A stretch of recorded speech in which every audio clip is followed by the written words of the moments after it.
विकास और नीला दोनों मिलकर मामा प्लैनेट नाम का मेकअप ब्रांड चलाती थी। भगवान की कृपा से बिजनेस बहुत अच्छा चल रहा था और घर में पैसों की कोई कमी नहीं थी। वे दोनों अपने ऑफिस के खुद ही बॉस थे।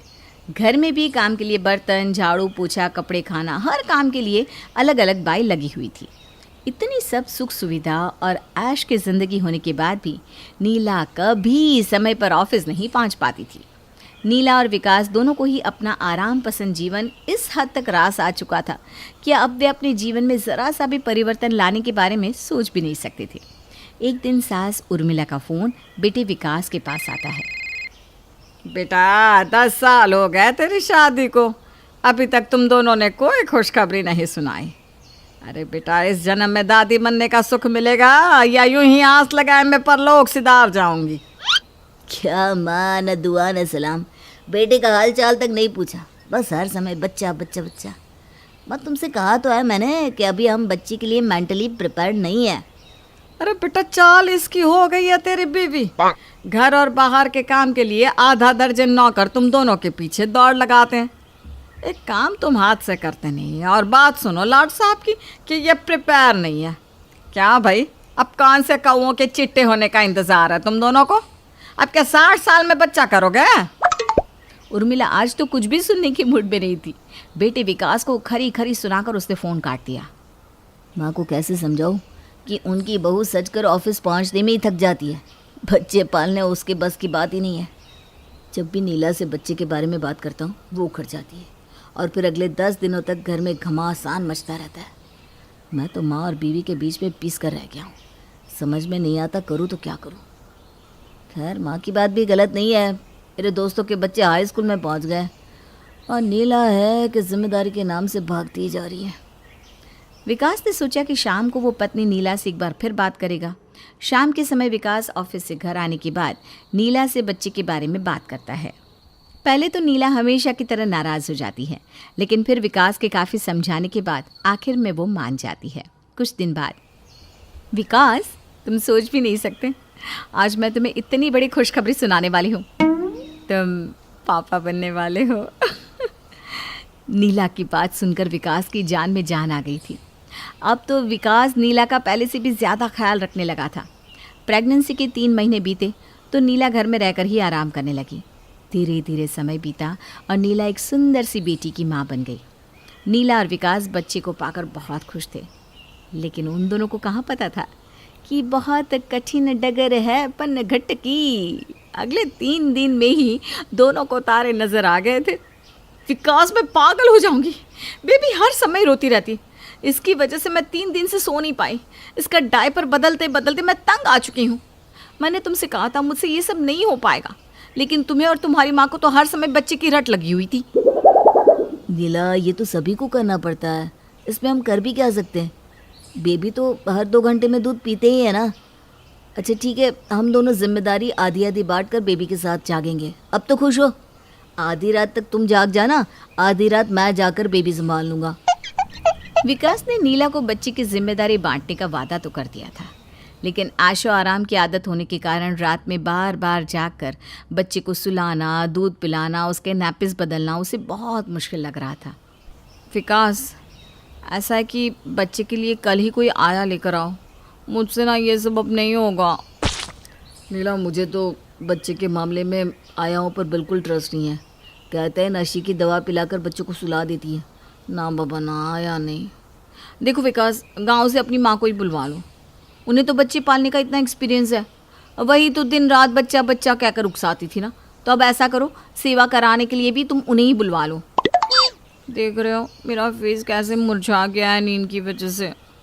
नींद पूरी न हो पाने के कारण परेशान तो विकास भी था, इसलिए पत्नी की बात सुनकर विकास अपनी माँ को फ़ोन करता है।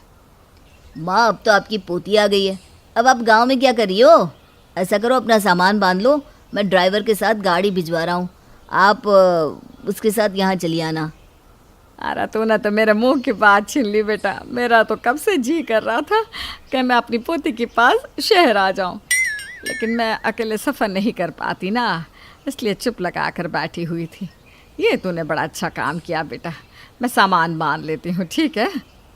अगले ही दिन विकास गाड़ी भेजकर अपनी माँ को शहर बुलवा लेता है। माँ उर्मिला भी 10 बरस के इंतज़ार के बाद पोती का मुंह देखकर फूली नहीं समा पा रही थी। पूरा पूरा दिन वो अपनी पोती की सेवा में लगी रहती। कभी मालिश करती तो कभी धूप दिखाती, कभी कपड़े बदलती तो कभी नहलाती। उर्मिला को तो जैसे जीने की वजह मिल गई थी। इधर बहू नीला पूरा दिन बिस्तर पर आराम करती या टीवी देखती रहती। कुछ दिन बाद, बेटा नीला, बाकी काम तो मैं कर देती हूँ, लेकिन बच्चे को दूध तो तुम्हें ही पिलाना होगा ना। देखो कितनी देर से बच्ची रो रही है, थोड़ा ध्यान बच्ची पर भी दो बेटा। माँ जी वो क्या है ना कि मैं नहीं चाहती कि बेबी मुझ पर दूध के लिए डिपेंड रहे। आपको तो पता ही है मुझे ऑफिस जाना होता है, फिर कल को जब मैं ऑफिस चली जाऊंगी आपको ही दिक्कत होगी ना। बेटा वो तो ठीक है, लेकिन कम से कम जब तक तुम घर पर हो तब तक तो अपना दूध पिलाओ। डिब्बे के दूध में वो ताकत कहाँ बेटा। जब इसकी माँ हट्टी कट्टी है तो फिर इसे डिब्बे का दूध क्यों पिलाए बता। अरे माँ जी मैं बच्चे के लिए कोई ऐसा वैसा दूध थोड़ी ना मंगवाती हूँ। इंटरनेशनल ब्रांड का दूध है, एक डब्बा पूरे 5,000 का आता है। इससे बच्चे को पूरा न्यूट्रिशन मिलेगा, आप बिल्कुल निश्चिंत रहिए। हाँ बहू ठीक है, मान लिया तेरे पास बहुत पैसा है और तू बच्ची के लिए बहुत महंगा दूध मंगवा रही है, लेकिन याद रखना बेटा, माँ की ममता को पैसों से नहीं खरीदा जा सकता। और जब माँ बच्चे को अपना दूध पिलाती है तो उसे माँ की ममता भी मिलती है और माँ और बच्चे के प्यार में बढ़ावा भी होता है। माँ जी मैं ज़्यादा देर तक बैठ नहीं पाती, अभी मुझे बहुत कमज़ोरी है, लेकिन आप मुझे ताने देने से कभी बाजी नहीं आती। बस जब देखो बच्चा बच्चा बच्चा, जैसे माँ की तो किसी को कोई चिंता ही नहीं है। हाँ हाँ बच्चा मिल गया ना आपको, अब मेरी ज़रूरत ही किसे है, मैं मरूँ या जीऊँ। अरे अरे ऐसी बात नहीं है बहू। अच्छा ठीक है, कोई बात नहीं, तू अभी नई नई माँ बनी है, अगर तुझे ज़्यादा कमज़ोरी लग रही है तो कुछ दिन आराम कर ले।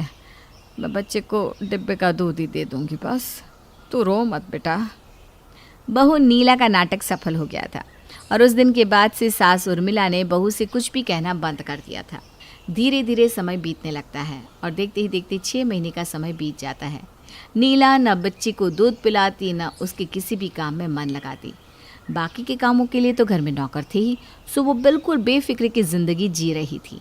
6 महीने बाद, यार नीला, मुझे लगता है कि अब तुम्हें ऑफिस ज्वाइन कर लेना चाहिए। प्रेगनेंसी और डिलीवरी के बाद मैं पूरे 1 साल से अकेले ही सब संभाल रहा हूँ। ऑफिस में बहुत काम पेंडिंग है। पति की बात सुनकर नीला अगले दिन से ऑफिस जाने लगती है। अब तो जो दिन में 1-2 बार नीला बच्ची को गोद में लेकर दूध पिलाती थी वो भी बंद हो गया। विकास और नीला सुबह जल्दी घर से निकल जाते और देर रात तक ऑफिस में बैठकर काम करते रहते। अक्सर वो खाना भी बाहर ही खा कर आते और घर आते ही बिस्तर पर गिरकर सो जाते। सुबह ऑफिस जाने से पहले नीला अपनी सास को बच्ची के कामों की पूरी लंबी लिस्ट थाम कर जाती। कितने बजे बच्ची को नहलाना है, कितने बजे मालिश करनी है, दिन में कितनी बार खाना देना है, वगैरह वगैरह। और वो लिस्ट अपनी सास को पकड़ाने के बाद नीला को ऐसा लगता कि उसने अपने माँ होने का फ़र्ज़ निभा दिया।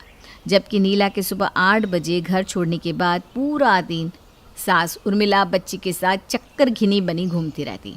शाम के 6 बजते बजते उर्मिला को आस होती कि अब नीला आएगी और आकर बच्ची को संभालेगी। लेकिन अब तो अक्सर ही विकास और नीला ऑफिस के बाद घूमने या फिर कभी फिल्म देखने के लिए निकल जाते। बेचारी बच्ची दिन भर माँ बाप का इंतज़ार करने के बाद रात को भी दादी की गोद में ही लेटे लेटे सो जाती। एक दिन नीला और विकास रात के 11 बजे फिल्म देखकर घर में घुसते हैं। माँ कहाँ हो आप? बेबी कहाँ है? बेबी देखो पापा आ गए। विकास के चिल्लाने की आवाज़ सुनकर उर्मिला अपने कमरे से बाहर आती है। ये क्या बचपना है विकास, इतना चिल्ला क्यों रहे हो? रात के 11 बज रहे हैं और बच्ची तुम लोगों का इंतज़ार करते करते कब की सो चुकी है। अब शोर मचाना बंद करो और जाकर अपने कमरे में आराम करो। अरे माँ, अगर सो गई है तो जगा दो ना। मैं सुबह भी बच्चे से मिले बिना ही चला गया था। थोड़ी देर उसके साथ खेल लेता हूँ, फिर अपने कमरे में जाकर सो जाऊँगा। अरे बाबा, मुझे तो बहुत थकान हो रही है। ये 3 घंटे की फिल्म देखते देखते मेरा तो सर दर्द होने लगता है। एक काम करो, तुम बेबी के साथ खेलो, मैं तो सोने जा रही हूँ। मेरी तरफ से उसे गुड नाइट बोल देना। और ये लो, ये टॉयज़, ये ना मैंने अमेरिका से मंगवाया है। ये भी उसे दे देना। नीला टॉयज़ विकास को देकर अपने कमरे में चली जाती है। अच्छा माँ, अब चलो आपके कमरे में चलते हैं, मैं वहीं बेबी के साथ खेल लूँगा। अच्छा, बच्चे की इतनी ही याद आती है तो समय से घर आया करो ना। अब रात के 11 बजे मैं तुम्हारे लिए बच्ची को जगा दूँ ताकि फिर वो रात भर मुझे सोने ना दे? और बेटा, तुम्हारी बीवी से तो इतनी उम्मीद करना भी बेकार है कि अगर बच्ची रोने लगे तो वो अपनी नींद छोड़कर रोती हुई बच्ची को थोड़ी देर संभाल ले। वो तो लाकर मेरे कमरे में पटक देगी। क्यों, सही कहा ना? उसे तो बाहर से आकर एक बार बच्चे को सीने से लगाना भी याद नहीं रहा। माँ की बातें सुनकर विकास चुपचाप जाकर अपने कमरे में सो जाता है। कहते हैं ना, समय बीतते देर नहीं लगती। इसी तरह दादी के आंचल में खेलते हुए छोटी सी त्रिशा अब 2 साल की हो गई थी। अब न तो उसे माँ के दूध की ज़रूरत थी और ना ही गोद की। त्रिशा दादी को देखकर मम्मा मम्मा कहती और हर समय उनके सीने से लगी रहती, जिसे देखकर अब नीला के सीने पर सांप लौटने लगे थे। माँ जी, अब क्या सिखा रही है त्रिशा को? आप उसकी दादी हो ना, तो उसे दादी ही बुलवाइए ना। ये मम्मा मम्मा क्यों कहती है?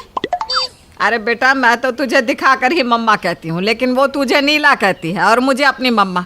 इसमें मेरी क्या गलती है? त्रिशा, कितनी बार बोला है मुझे मम्मा बोला करो? माँ को ऊंची आवाज़ में बोलता देख त्रिशा दौड़कर दादी की गोद में चढ़ जाती है और रोने लगती है। अरे बहू, ये कौन सा तरीका हुआ बच्चे से बात करने का? डांटने से पहले प्यार करना तो सीख बच्चे से।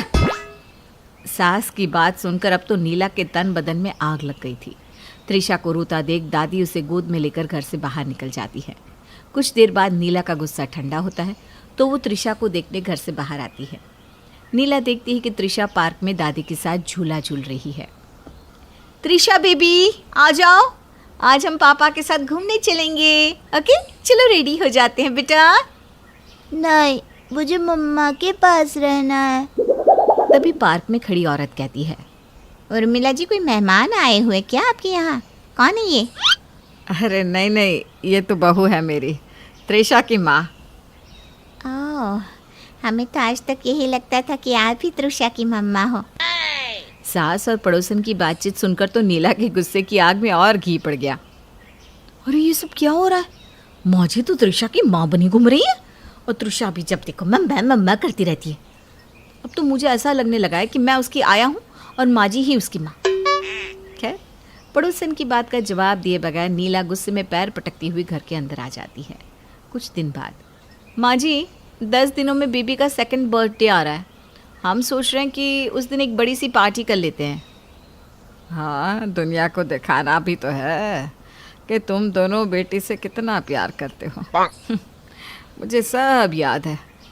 पहले बर्थडे के समय तुम दोनों को अपनी गोवा की छुट्टियां मनाने से फुर्सत ही कहाँ थी, जो तुम बच्चे का बर्थडे मनाते। खैर, मुझे क्या।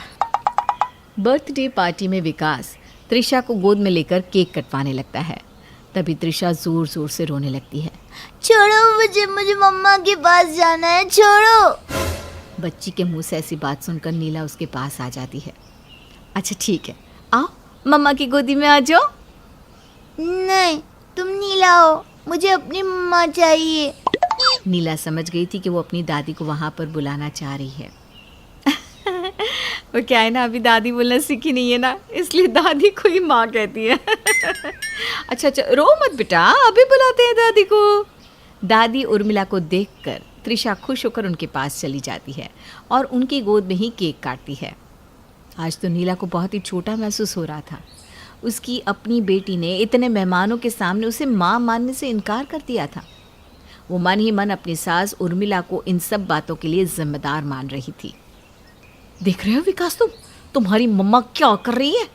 अरे हमने उन्हें गांव से यहाँ पर इसलिए बुलाया था ताकि बच्चे की परवरिश में वो हमारी थोड़ी मदद कर सके, लेकिन वो तो त्रिशा की माँ ही बनकर बैठ गई। वो तो त्रिशा पर ऐसे हक जमाती है जैसे कि वही उसकी माँ हो। अरे उसे मैंने पैदा किया है, मैं उसकी माँ हूँ। तुम बेकार की बातें क्यों सोच रही हो नीला? माँ ऐसा कुछ नहीं कर रही, वो तो बस हमारी बच्ची को लाड़ प्यार से पाल रही। अब इसमें भी तुम्हें दिक्कत हो रही है क्या? तुम अंधे हो माँ के प्यार में, तुम्हें कुछ दिखाई नहीं दे रहा, लेकिन मैं अंधी नहीं हूँ, मुझे सब साफ साफ दिखाई दे रहा है। अरे उन्हें शर्म नहीं आ रही है बुढ़ापे में एक छोटी सी बच्ची से माँ बुलवाते हुए? नीला, तुम बहुत ज़्यादा ही सोच रही हो। देखो, ये बात तुम भी अच्छे से जानती हो कि माँ ने त्रिशा के लिए कितना कुछ किया है। बस इसीलिए त्रिशा को माँ से थोड़ा ज़्यादा लगाव है। बस बहुत हो गया। अब तुम अपनी माँ से कहो कि अपना बोरिया बिस्तरा बांधे और गांव चली जाए। मुझे अब उनकी शक्ल भी नहीं देखनी। अगर वो थोड़े दिन और इस घर में रही ना तो वो पूरी तरह से मेरे बच्चे को अपने काबू में कर लेगी। नीला की झगड़ा करने की आवाज़ कमरे से बाहर जाने लगी थी। ये सुनकर सास उर्मिला उनके कमरे में आती है। बेटा नीला, मैंने सब सुन लिया है। मैं बहुत अच्छे से जानती हूँ कि तुम्हारे मन में क्या चल रहा है, लेकिन बेटा तुमने कुछ कम गलतियाँ नहीं की। और इस तरह से देखा जाए तो ये सब जो तुम्हारे साथ हो रहा है ना, तुम वाकई उसके हकदार हो। देखा देखा विकास, तुमने तुम्हारी माँ क्या बोल रही है। अरे ये क्या देखेगा, विकास कौन सा कम है। पिछले 2 साल में तुम दोनों ने अपनी बच्ची के साथ कितना समय बिताया है जो आज तुम्हें बच्चे के माँ बाप बनने की याद आ गई। जिस समय तुम्हारी बच्ची को तुम्हारी सबसे ज़्यादा ज़रूरत थी, तुमने हमेशा उससे अपना पल्ला झाड़ना चाहा। ना तुमने कभी उसे अपना दूध पिलाया, ना कभी सीने से लगाया। रात में तुम्हारी नींद खराब ना हो इसलिए तुमने कभी उसे अपने पास सुलाना तक ज़रूरी नहीं समझा। तुम्हारी बच्ची कब बीमार हुई, कब रात भर नहीं सोई, तुम जानती हो। बच्ची थोड़ी बड़ी हो गई, तुमने ऑफिस ज्वाइन कर लिया और उसके बाद तुम देर रात तक पार्टियां करते रहे, फिल्में देखते रहे। कभी तुम्हारे मन में ख्याल आया कि घर पर तुम्हारी नन्ही सी बच्ची तुम्हारा इंतज़ार कर रही होगी। पता नहीं उसने खाना खाया होगा या नहीं, कहीं रो तो नहीं रही या सो पा रही है या नहीं। क्या कभी ऐसा ख्याल मन में आए? नहीं आए ना। जो बच्चा पूरा पूरा दिन माँ बाप को देखे बिना बिताएगा, उसे माँ बाप कैसे याद रहेंगे, बोलो। और बहू तो क्या बोल रही थी, अपनी माँ को गांव भेज दो। ठीक है, चली जाती हूँ गांव, लेकिन एक बात याद रखना, अगर मैं गांव चली गई ना तो कल को जो आया तुम रखोगी, तुम्हारी बेटी उसे माँ कहने लगेगी, क्योंकि माँ बनने के लिए तुम्हारे पास तो समय ही नहीं है बेटा। वो माँ, तुम हमेशा त्रिशा के पास रहती थी ना, तो हम भी बेफिक्र होकर बाहर चले जाते थे, वरना ऐसी कोई बात नहीं है कि हमें त्रिशा से प्यार नहीं है। बेटा, मैंने जो त्रिशा के लिए किया है मैं उसका एहसान नहीं जता रही हूँ। वो मेरी पोती है। मैंने जो भी किया अपने दादी होने का फ़र्ज़ निभाने के लिए किया। लेकिन एक बात याद रखना, चाहे दादी हो या कोई आया, एक माँ की जगह कोई नहीं ले सकता। एक बच्चे के लिए उसकी माँ वही है जो उसे सीने से लगाती है, दूध पिलाती है, उसके नखरे उठाती है, उसे गोद में लेकर सुलाती है, जो उसकी तकलीफ़ में रात रात भर जागती है। क्या तुमने इनमें से कोई भी काम किया? किसी और पर दोष लगाने से पहले अपने गिरेबान में झांक कर देखना अच्छा होता है बेटा। बाकी तुम्हारे घर में रहने में मेरा कोई स्वार्थ नहीं है। टिकट करा दो मेरी, मैं कल ही अपने गांव चली जाऊंगी। माँ की बात सुनकर जैसे विकास और नीला की आंखों पर लगा पर्दा झटके से उतर गया था। मुझे माफ़ कर दीजिए माँ जी, आपके निस्वार्थ प्रेम पर मैंने शक किया। ठीक है, मैं जॉब छोड़ देती हूँ, अब से मैं त्रिशा के साथ घर में ही रहूँगी। बेटा, तुम्हें नौकरी छोड़ने की कोई ज़रूरत नहीं है। जब तुम घर में नहीं रहोगे उस समय त्रिशा का ध्यान रखने के लिए मैं हूँ। लेकिन ऑफिस से घर आने के बाद एक बात का हमेशा ध्यान रखना कि अब तुम्हारा एक बच्चा भी है, जिसके लिए माँ बाप उसकी पूरी दुनिया होते हैं। इसलिए सारी दुनिया एक तरफ और तुम्हारा बच्चा एक तरफ। समझ गए? माँ की बात सुनकर विकास और नीला माँ के गले लग जाते हैं। निधि का नेचर बचपन से ही शर्मिला था। वो ना ज्यादा लोगों से बात करना पसंद करती और ना ही ज्यादा मिलना जुलना। निधि, ये पैसे ले जरा और बाजार से चीनी तो ले आ। नहीं माँ, मैं नहीं जाऊंगी, मुझे शर्म आती है, आप ही चले जाओ ना। अरे पता नहीं क्या करेगी ये लड़की, जीवन में कभी कुछ किया ही नहीं सिवाय पढ़ाई और घर के कामों के। इसकी शादी भी आसपास ही कहीं करवा दो, दूर जाकर इसका गुजारा कैसे होगा। निधि सुनती सबकी, समझती भी, लेकिन चुप करके रह जाती। एक दिन पिता के दोस्त अपने परिवार के साथ निधि के घर खाने पर आते हैं। उनकी बेटी बहुत ही स्मार्ट होती है। निधि बेटा, वीणा के साथ बात करो, देखो अंकल की बेटी भी आई है उनके साथ। निधि वीणा के साथ वहीं बैठ जाती है। चलो ना अंदर चलते हैं, यहाँ कहाँ बड़े लोगों के बीच बैठे। निधि माँ की तरफ देखती है और अंदर चली जाती है। वैसे मैंने ना अपना चैनल खोला है, तुम सब्सक्राइब करना उसमें। मैं ना ब्यूटी और फैशन की बात करती हूँ, ये देखो। इतने सारे लोगों के सामने तुम कैसे इतना बोल लेती हो? मुझे तो बहुत शर्म आती है। अरे शर्म कैसी। खैर, सीधी सादी सी निधि, उसकी शादी हो जाती है राकेश से।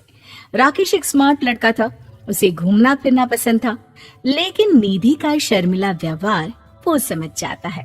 अरे निधि, घर से बाहर क्यों नहीं निकलती? लोगों से मिला जुला करो, तभी तो पता चलेगा ना कि दुनिया कैसी है।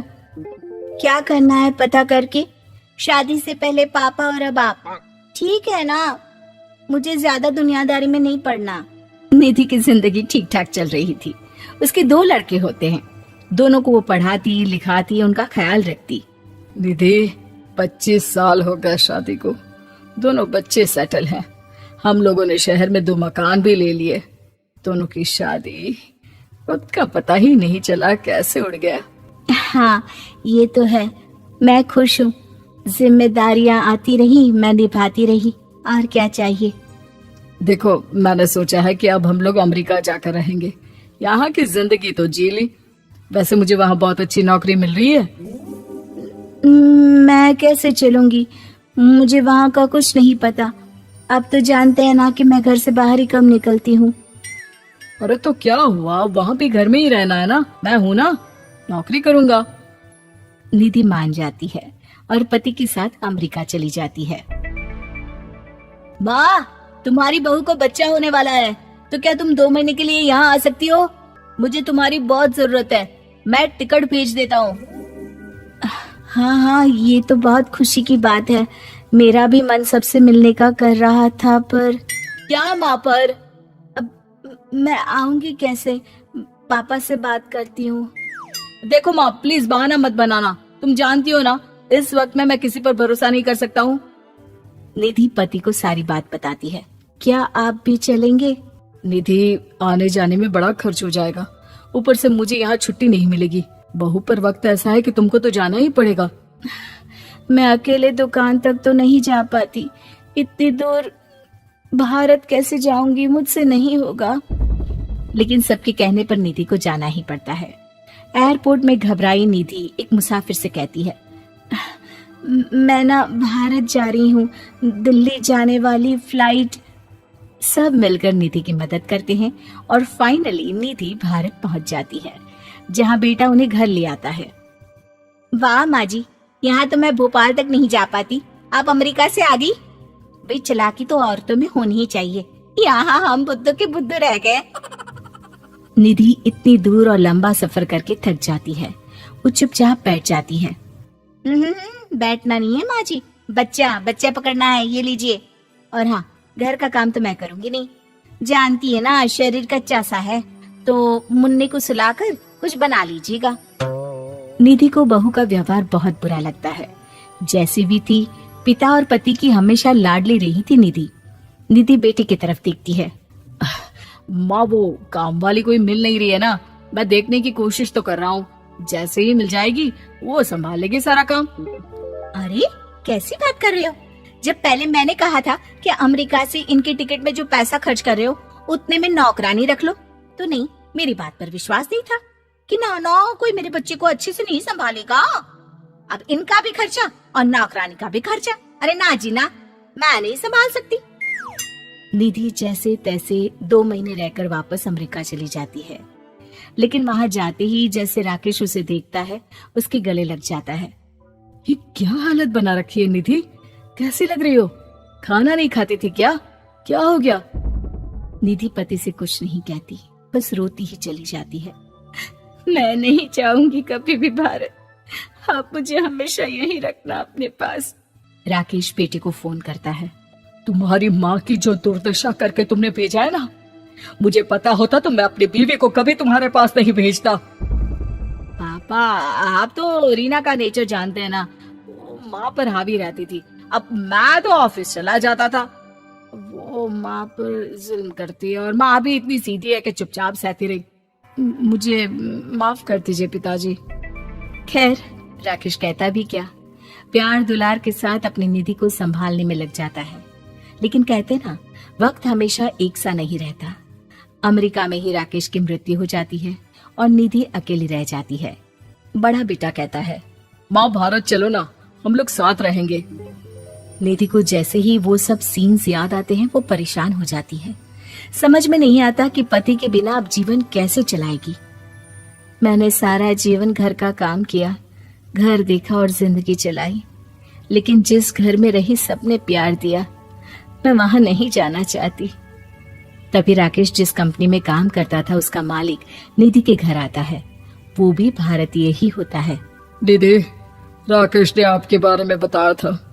जब से आप भारत से लौटी थी उसे आपकी बहुत चिंता रहती थी, इसलिए उसने मुझसे कहा था कि कभी अगर वो ना रहे तो मैं आपको ये पैसे दे दूं। और हाँ, हम लोगों की कंपनी में आपके लिए नौकरी भी है। निधि पति के पैसे देखकर मन में तसल्ली करती है और नौकरी के लिए हाँ कर देती है। अरे पागल है क्या माँ, कैसे नौकरी करोगी? ये अमेरिका है, दिल्ली नहीं। वहां तो तुम घर से निकल भी नहीं पाती थी, यहाँ कैसे? मेरे पति, मेरे पिता मुझे खुश देखना चाहते थे। वो लोग जब तक थे मुझे किसी चीज के लिए ना फोर्स किया, ना कभी कमी होने दी। पर अब मुझे जीवन जीने के लिए घर से निकलना ही होगा। बेटा, तुम तो अगली फ्लाइट से भारत लौट जाओ, मैं यहीं खुश हूँ।